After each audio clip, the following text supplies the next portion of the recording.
എത്രയും ബഹുമാനപ്പെട്ട എൻ്റെ പ്രിയ ഭർത്താവ് വായിക്കുവാൻ സ്വന്തം ഭാര്യ എഴുതുന്നതെന്തെന്നാലോ ഏറെ പീരീഷത്താൽ ചൊല്ലിയിടുന്നു വസലാം.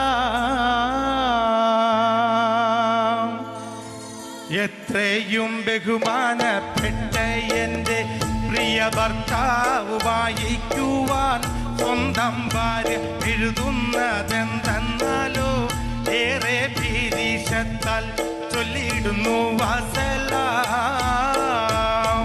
എഴുതിയറിയിക്കാൻ കാര്യങ്ങൾ നൂറുണ്ട്, എഴുതുകയല്ലാതെ വേറെന്തു വഴിയുണ്ട്? എന്മിഴികൾ തൂകും കാണുവാനാരുണ്ട്? എൻ കരൽ വേദന കണ്ണീരതു കണ്ട് എങ്ങനെ ഞാൻ ഉറങ്ങും? ഉറങ്ങിയാലോ എങ്ങീനുറക്കം വരും? അതുകൊണ്ടിരിക്കെ ഉടനടിക്കൊരു മറുപടി തന്ന് സങ്കേതം തീർത്തിടണേ, ഇടയ്ക്കിടെ എന്നെയും ഓർത്തിടണേ.